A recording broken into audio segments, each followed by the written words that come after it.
Good morning, I'm Harley Schlanger from the LaRouche organization with your daily update for June 30th, 2021.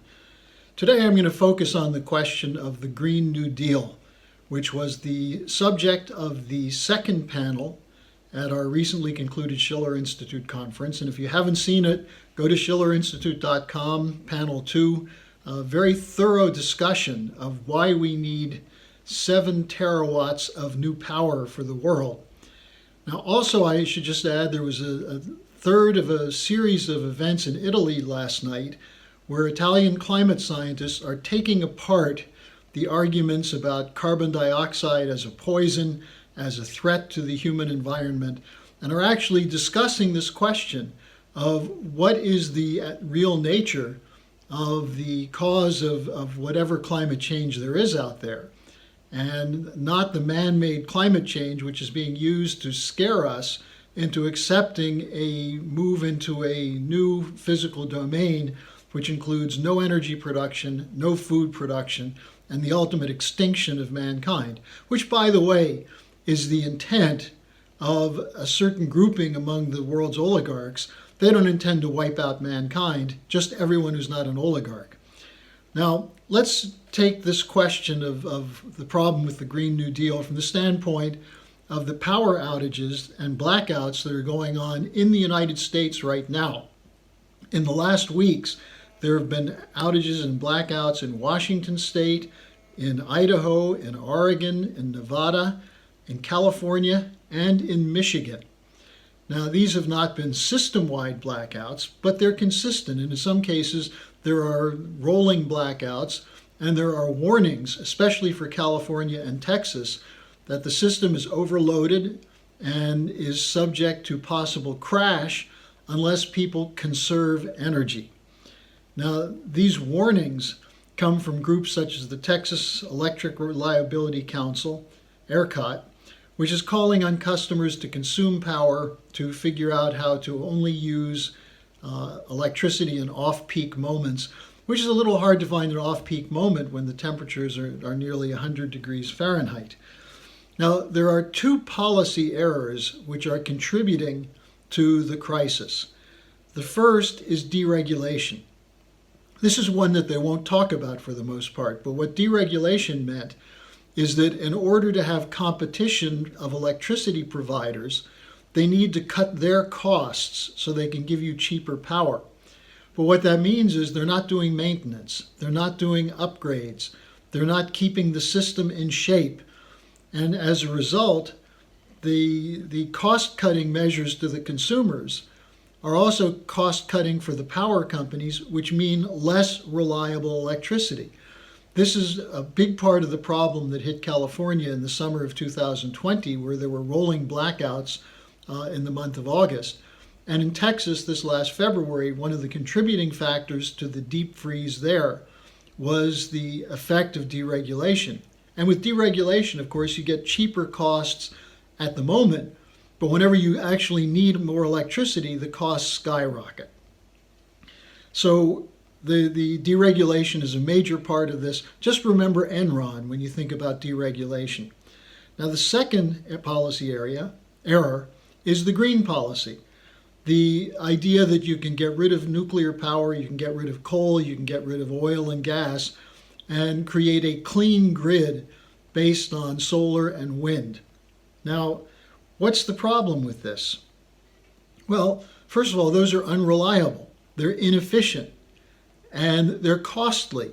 They need subsidies. So on the one hand, you hear the complaints about subsidies from the government in infrastructure. On the other hand, the same people complaining about that are calling for major subsidies for the so-called renewable resources.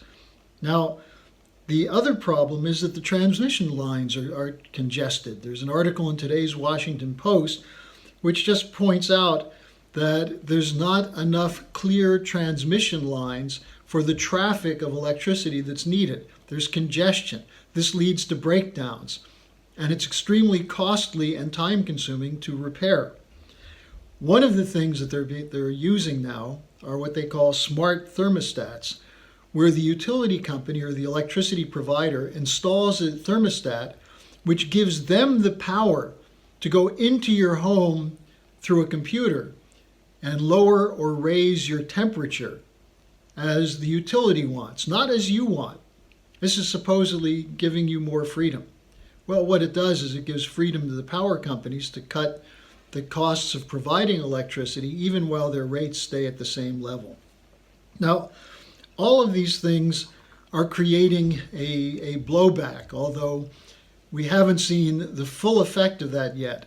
We produced a pamphlet called The Great Leap Backwards, which goes through the fraud of the scientific argument for man-made climate change and discusses instead how in a modern economy you need high levels of energy flux density to give you the reliable electricity and reliable power that you need to fuel an economy. If you don't have that, if you have intermittent blackouts, if you have low energy density in your system, you can't support an industrial economy.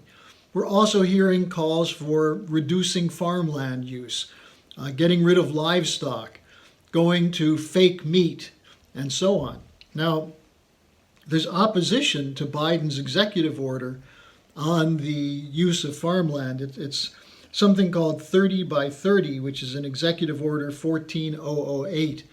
And what it says is that by 2030, 30% of the land in the United States has to be unused for any economic purpose. Now, what's this going to do? Is this really going to improve the economy and improve the climate? The Nebraska governor has issued orders to circumvent this. And there's a movement in a number of states, especially farm states, where farmers are being told, look, you can't get the prices you need, get out of farming and we'll give you carbon offsets. We'll pay you for your non-carbon production so that someone else can buy that. Now, this is part of the whole move for a global green policy to set up a carbon market as part of a green financial bubble. And we've reported on this before. A central feature of this is the idea that between the private equity funds and private financing, plus central bank money, they can create a $40 to $60 trillion fund, which will be for what? Making sure you have adequate electricity when you need it, heat in the winter and cool air in the summer, that you have enough gas for transportation. No, what it's designed to do is to make sure there's more liquidity for the speculators. A new bubble, a bubble for those corporations, especially financial corporations. And the ones running this, by the way, are BlackRock, Bank of America, and others. Their intention is to create a new financial bubble as the ones that exist are popping because of the collapse of the physical economy, and as we're being hit with a hyperinflation because of the huge volumes of liquidity that are being pumped into the financial system. And where are those liquidity pumping ending up? In the hands of speculators who are able now to continue to buy and sell worthless financial paper. This is part of the interrelationship of the Green New Deal and the Great Reset. And this is part of the Build Back Better world that was adopted by the G7 countries at their summit 2 weeks ago in Glasgow. Or I'm sorry, not in Glasgow, in Cornwall. But what's going to happen with this? Are they going to be able to implement it? Well, much of the world is opposed to it because most of the world wants development. Even inside Europe, in Switzerland, there was a vote against the CO2 regulation that was proposed. A referendum put on the ballot and it was defeated. In most of the world, there's opposition to these policies, led by countries such as Russia and China, which is one of the reasons they're being targeted for regime change. So when you look at this whole fraud of the Green New Deal, superimpose it on who's under attack from the same people pushing the Green New Deal, whether it's NATO, whether it's the Biden administration. It's the countries that are committed to the sovereign economic development of their nation for the good of not only their people, but for the good of their neighbors and all people, as was stated explicitly in the China-Russia Friendship Agreement, which was extended a couple of days ago when Xi and Putin met online. So we've got to get rid of the Green New Deal. This is up to you to educate your friends, educate everyone who needs to know this. Get the material from us. Order our Great Leap Backward report. And we're going to come up with a new report shortly on this whole question of the economy and the healthcare system. So join us. Make sure we defeat the oligarchs who are intending to leave you with no power, no food, no jobs, and no housing. Thanks for joining me. I'll see you again tomorrow.